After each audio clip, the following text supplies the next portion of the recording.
Wie regeer? Wie is in beheer? Wie's die begin en die einde, een wat is, wat was en wat kom? My hart wil sing, alle eer wil ek bring.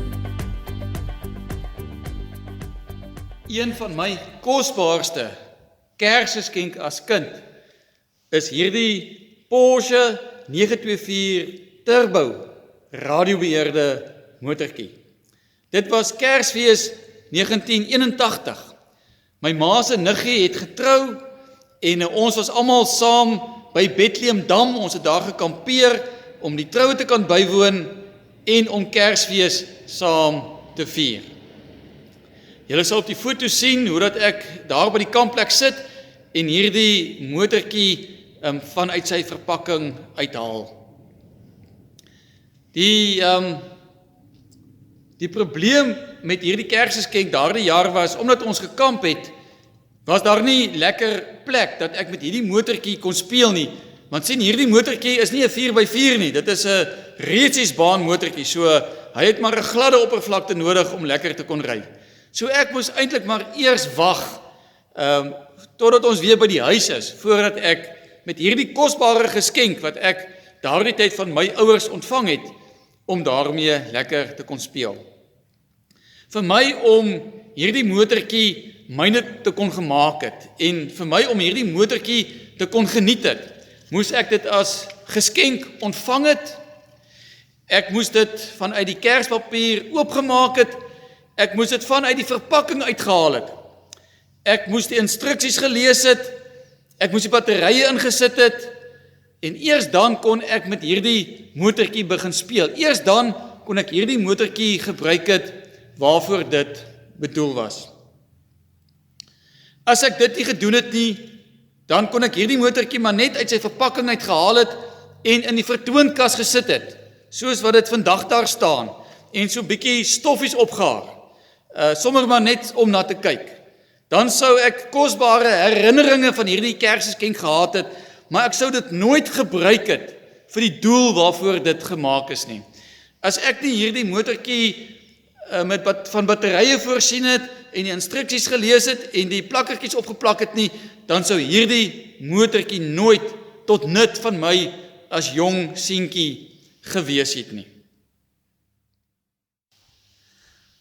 Ons moes noodgedwonge al ons Christelike feeste van hierdie jaar in Grendeltyd vier. Paasfees, Hemelvaart, Pinkster, almal van hulle gelukkig of ongelukkig in Grendeltyd. En nou is ek bang dat ons nie gaan kans kry om Kersfees ook in Grendeltyd te vier nie. En daarom het ek dit goed gedink, dat ons vandag Kersfees in Grendeltyd vier.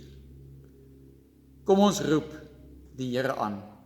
Kom ons nader tot hom. Hy wat met sy vaderhart van ons weet en ons versorg. Hy wat as verlosser aan ons die oorwinning gee. Hy wat as Gees ons vul met liefde, krag en selfbeheersing.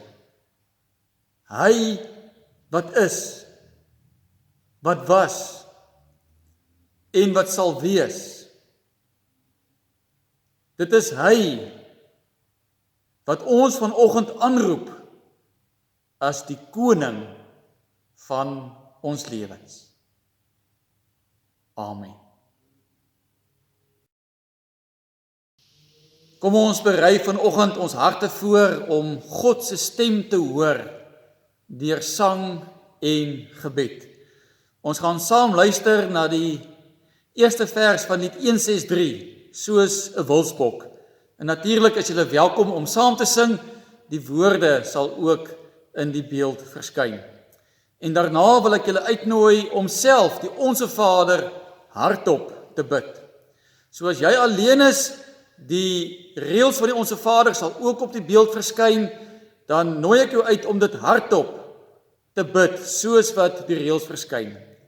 En vir julle wat as gesinne saam hierdie erediens vanoggend hou, ek nooi julle uit om die beurt, sinnetjie vir sinnetjie, hardop te bid. Elkeen wat daarvoor skaans sien en elkeen wat bereidwillig is om dit so te doen.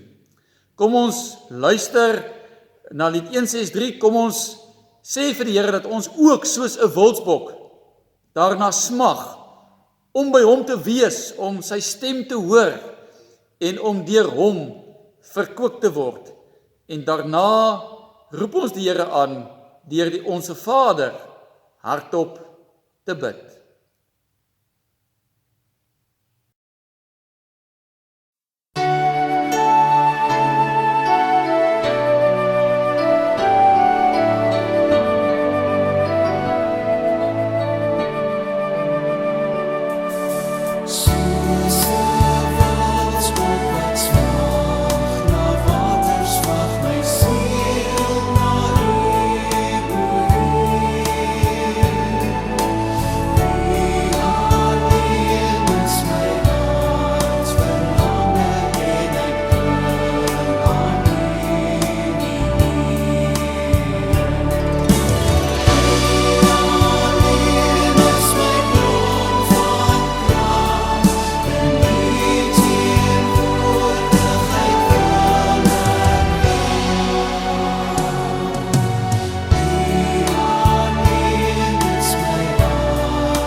Ons skriflesing vanoggend is vanuit Jesaja hoofstuk 9.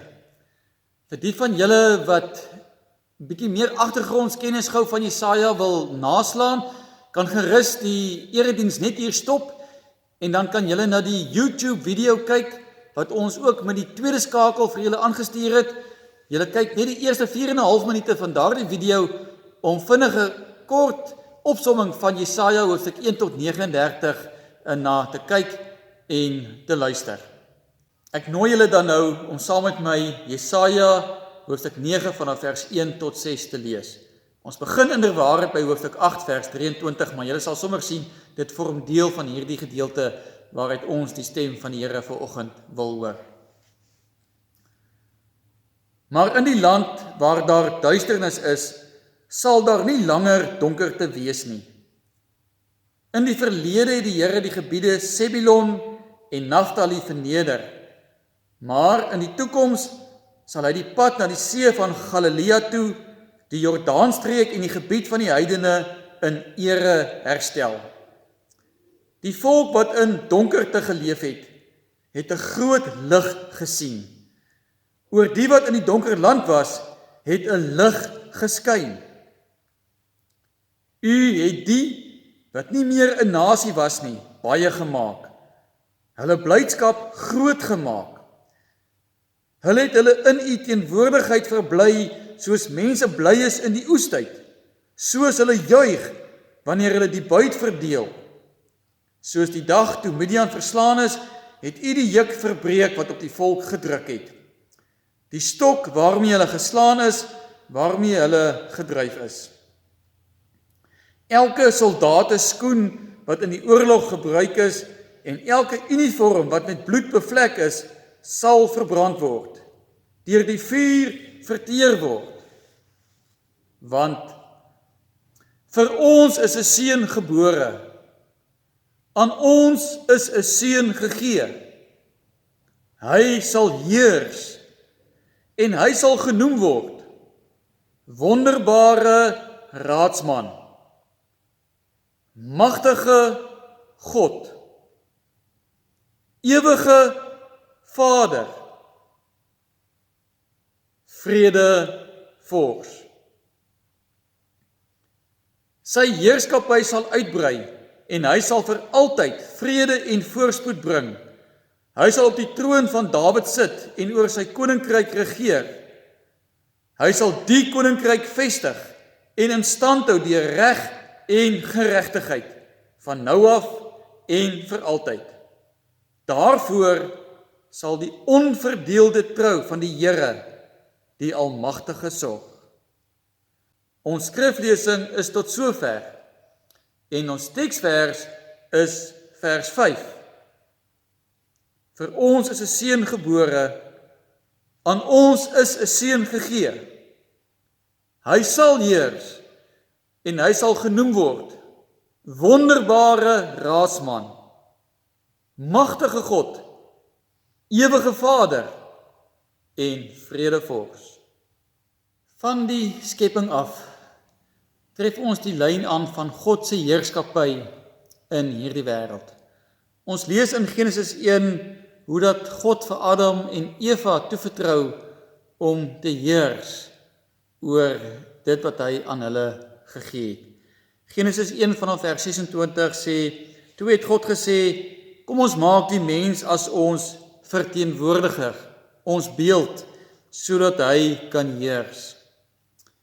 Toe het God hulle geseën en vir hulle gesê, wees vrugbaar, word baie, bewoon die aarde en bewerk dit, heers oor die vis in die see, oor die voëls in die lug, oor al die diere van die aarde. En in die verhaal van Kain en Abel word hierdie heerskappy wat God aan die mens toevertrou, 'n stappie verder geneem. Genesis 4 vers 7. Wag daar nie vir jou blydskap as jy goed doen nie, as jy nie goed doen nie, die sonde wag jou in daar buite, en hy wil jou in sy mag kry. So reeds hier van die begin van die Bybel af hoor ons hoe dat God aan die mens die verantwoordelikheid gee om te heers oor sy omgewing, om dit te bewerk en te bewaar, en dan ook om te heers oor die sonde. Sou ons verder in die Bybel lees deur die verhale wat aan ons geopenbaar word, dan sou ons agterkom dat ons as mense dit nie reg kry om as God se verteenwoordigers te heers nie. Trouwens, keer op keer misluk ons klaaglik daarin om as God se verteenwoordigers sy heerskappy in hierdie wêreld uit te voer en deur te voer. Die heerskappy van God se kinders kom nooit tot sy reg nie. Dit is nie daartoe in staat gewees nie, totdat Jesus Christus op die toneel verskyn. Die gedeelte wat ek en jy vanoggend saam gelees het, is 'n profesie van die profeet Jesaja wat gaan oor Jesus. Jesus Christus as heerser. Jesus Christus se heerskappy sal gekenmerk word deur sy teenwoordigheid. Sy teenwoordigheid wat lig bring daar waar daar donkerte en duisternis. Jesus se heerskappy bring duidelikheid en deursigtigheid in donker situasies. Jesus se heerskappy sal gekenmerk word deur blydskap en vreugde in die harte van hulle wat onder sy heerskappy leef. En in die derde plek, Jesus se heerskappy sal gekenmerk word deur vryheid. Vryheid van onderdrukking, vryheid van konflik en geweld. Dit alles sal kenmerke wees van Jesus se heerskappy in hierdie wêreld. Want Jesus Christus is wonderbare raadsman. Jesus heers as wonderbare raadsman, omdat daar nie 'n einde is aan die diepte van sy wysheid nie. Ware wysheid weet dat in swakheid is daar krag, in oorgawe is daar oorwinning en in die dood is daar lewe. Jesus se heerskappy gaan dus gepaard met wysheid, of soos die psalmdigter dit vir ons verwoord, Psalm 19 vers 8, die woord van die Here is volmaak, dit gee lewe, die onderwysing van die Here is betroubaar, dit gee wysheid aan die wat nog onervare is. En Psalm 37 vers 30, wat die regverdige praat is wysheid, wat hy sê stem ooreen met die reg. Die wysheid van die Bybel is eenvoudig en prakties. Dit maak deure oop sodat die kinders van God kan lewe, dat hulle vir hom kan lewe en vir mekaar kan lewe. 'n tweede aspek van Jesus Christus se heerskappy is dat dit 'n sigbare gestaltegewing van God se almag is. Jesus heers as magtige God. En die magtige heerskappy van Jesus Christus is daarin geleë dat hy daartoe in staat was om al die teenkanting en al die konflik, al die houe wat na sy kant toe gemik was, om dit te kon absorbeer en te absorbeer en te absorbeer, totdat hy daaroor oorwin het. Luister wat sê Jesaja 53 vanaf vers 1 tot 5. Wie sal ons glo as ons hiervan vertel? Wie sal die mag van die Here hierin kan raak sien? Hy was verag en deur die mense verstoot, 'n man wat lyding en pyn geken het, iemand vir wie die mense die gesig wegdraai. Hy was verag, ons het hom nie gereken nie. Oor ons oortredings is hy deurboor, oor ons sondes is hy verbrysel. Die straf wat vir ons vrede moes bring, was op hom. Deur sy wonde het daar vir ons genesing gekom. 'n derde aspek van Jesus Christus se heerskappy is hy heers as ewige Vader. Ons het deeglik stilgestaan oor God se vaderhart tydens die afgelope Pinksterreeks. Ek vat dit saam deur te onderstreep dat God se ewige vaderskap gaan daaroor dat hy 'n Vader is wat ons beskerm, wat vir ons omgee en wat vir ons sorg. 'n vierde aspek van Jesus Christus se heerskappy is vrede. Jesus Christus heers as vredevors. Wêreldse leiers praat ook dikwels van vrede, maar hulle kry dit bitter min reg om vrede na die tafel toe te bring, om daadwerklike gestalte daaraan te gee. Wêreldleiers sukkel om vrede te bewerkstellig deur hulle besluite en deur hulle optrede. Inteendeel, dikwels probeer wêreldleiers vrede bewerkstellig deur gewelddadige onderdrukking of deur onderduimse en geheime onderhandelinge, soos waarvoor die Amerikaanse CIA bekend is. Luister 'n bietjie wat sê John Oswald van Jesus Christus se heerskappy as vredevors. Jesus is a peaceful king, one who comes in peace and establishes peace by means of transparent vulnerability, which makes defiance pointless. Somehow through him will come the reconciliation between God and man. That will then make possible reconciliation between man and man.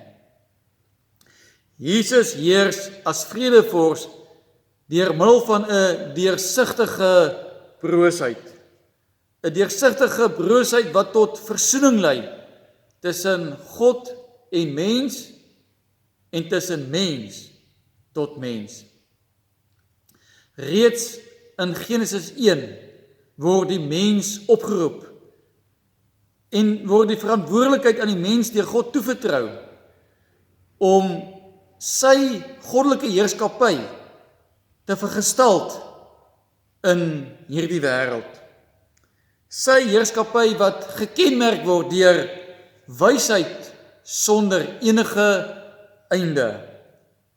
Mag wat die lewe uitdeel sonder ophou te kan vat. Heerskappy wat gekenmerk word deur liefdevolle, sorgdraende en beskermende vaderskap. En heerskappy wat gekenmerk word deur vrede. Geliefdes in die Here Jesus Christus, ek en jy word opgeroep om te heers, om as God se kinders oor ons omstandighede en dit wat aan ons toevertrou is te heers. Almal van ons is op die een of ander manier 'n heerser, of dan nou 'n leier. Al is dit maar net oor ons troeteldiere, of dalk oor ons gesinne, miskien oor 'n tuinhulp of 'n huishulp, miskien oor 20, 30 of 50 werknemers. Van ons is ouderlinge, ander is diakens, van ons is hulpwerkers. So almal van ons word uitgenooi, word deur God opgeroep om gestalte te gee aan die heerskappy van Christus in hierdie wêreld. So hoe lyk dit? Hoe lyk dit met Kersfees in Grendeltyd? Hoe lyk dit daarmee dat ek en jy as God se kinders, as sy verteenwoordigers, dat ons opnuut ons verantwoordelikheid om aan sy heerskappy gestalte te gee gehoorsaam is? Hoe lyk dit dat ons die geskenk van heerskappy opnuut ontvang? Dat ons dit opnuut oopmaak? Dat ons opnuut die instruksies bestudeer, sodat ek en jy kan heers, sodat ek en jy kan leiding gee, soos wat God dit graag self deur sy eie seun Jesus Christus hier in ons midde sou kom doen. Ek nooi jou uit, kom ons vier Kersfees, kom ons ontvang die geskenk van heerskappy in ons lewens in hierdie tyd, en kom ons leef dit uit as volgelinge van Jesus wat oop en ontvanklik is, dat hy deur sy gees in en deur ons leiding kan gee.